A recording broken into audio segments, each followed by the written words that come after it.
मोनोरेलमध्ये अडकलेल्या सर्व प्रवाशांची सुखरूप सुटका झाली आहे। 2 तासांच्या अथक प्रयत्नांनंतर अग्निशमन दलाकडून प्रवाशांची सुटका करण्यात आली। चेंबूर ते वडाळ्याच्या भक्ती पार्क दरम्यान मोनोरेल बंद पडली होती। मोनोरेलमध्ये क्षमतेपेक्षा जास्त प्रवासी असल्याने मोनोरेल बंद पडली। MMRDA PRO स्वाती लोखंडे यांनी ही माहिती दिली। मोनोरेल घटनेची चौकशी करण्याचे मुख्यमंत्री फडणवीसांनी आदेश दिलेत।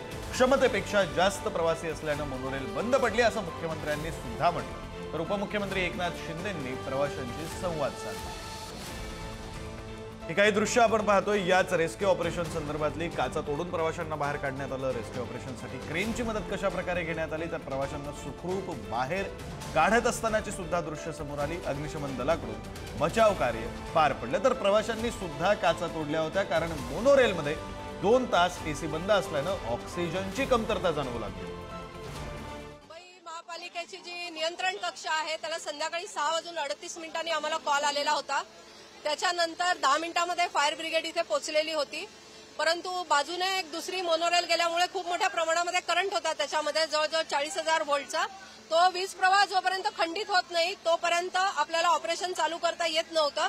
साधारण 7:02 फायर ब्रिगेडने ऑपरेशन चालू केलं। आतापर्यंत 582 लोकांना सुरक्षितरित्या काढलेलं आहे।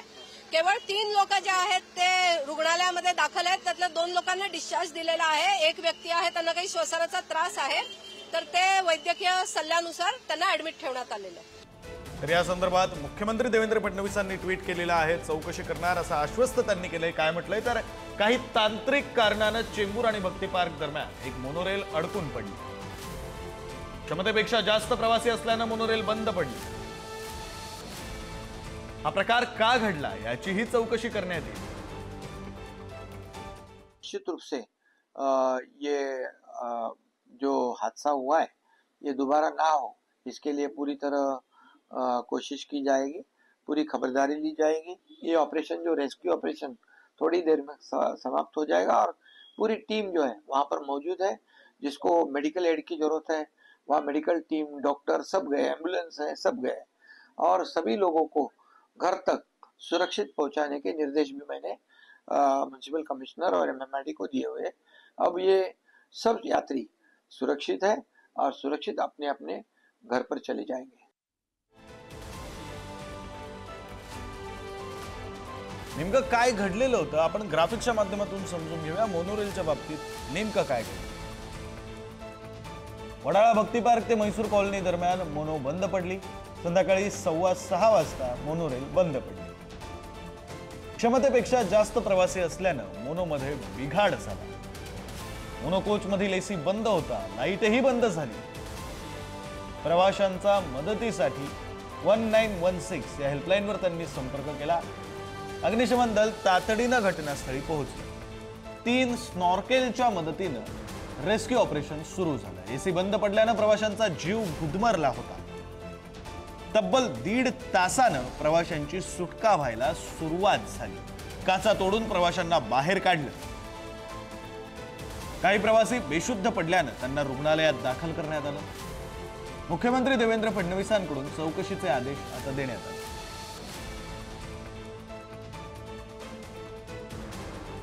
आपले प्रतिनिधी पद्मेश पवार आपल्यासोबत जोडले गेलेले आहेत। आपण त्यांच्याशी या संदर्भात बोलूया। पद्मेश, किती लोकांना एकंदरीत या रेस्क्यू ऑपरेशन मधून सुखरूप बाहेर काढण्यात आलं? किती वाजेपर्यंत हे रेस्क्यू ऑपरेशन चाललं आणि त्यानंतर आता मोनोरेलची नेमकी स्थिती काय?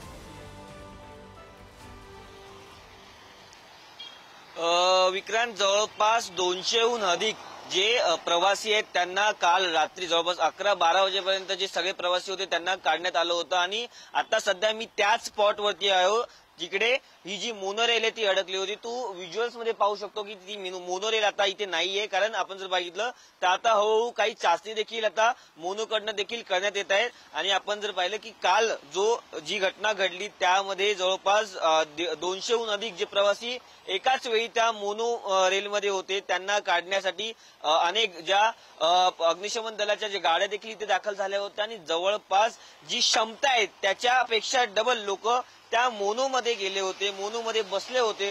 आपण काल विक्रांत जर पाहिलं तर काल संपूर्ण मुंबईमध्ये पाऊस हा जोरदार होता, त्यामुळे मुंबईची जी हार्बर लाईन असेल, सेंट्रल लाईन असेल ती बिघाड झाली होती। त्यामुळे कुठेतरी अनेक जे लोक आहेत जे मोनोरेल घेत नाहीत ती लोक काल मोनोरेलमध्ये गेले आणि मोनोरेलने एवढा भार त्याचा नव्हता की ते पेलू शकेल. त्यामुळे कुठेतरी एक्स्ट्रा वजन त्यावरती आलं आणि त्यामुळे ती मोनोरेल इथे अडकली आणि ती थोडीशी टिल्ट झाली विक्रांत. त्यामुळे ही जी मोनोरेल आहे जवळपास 1.5 तास ते 2 तास इथे थांबली होती.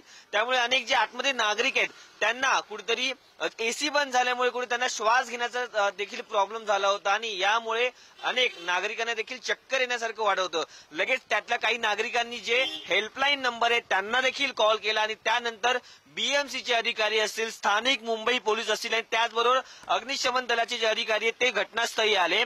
त्याचबरोबर त्यांनी क्रेनच्या साहाय्याने दरवाजा तोडायचा प्रयत्न केला, खिडक्या तोडायचा प्रयत्न केला. त्यानंतर जवळपास 2.5 ते 3 तास हे जे रेस्क्यू ऑपरेशन आहे ते सुरू झालं होतं आणि त्यानंतर एक एक करून जवळपास अनेक जे प्रवासी आहेत त्यांना बाहेर काढण्यात येत होतं आणि त्यानंतर आपण पाहिलं तर त्यातल्या काही 4-5 लोकांना जे जवळपास त्यांना बरं वाटत नव्हतं त्यांना जे आपलं KM हॉस्पिटल आहे त्यामध्ये ऍडमिट देखील करण्यात आलेलं आहे विक्रांत. कारण आपण जर पाहिलं त्यांना डॉक्टरांच्या निगराणीखाली ठेवण्यात आलेलं आहे.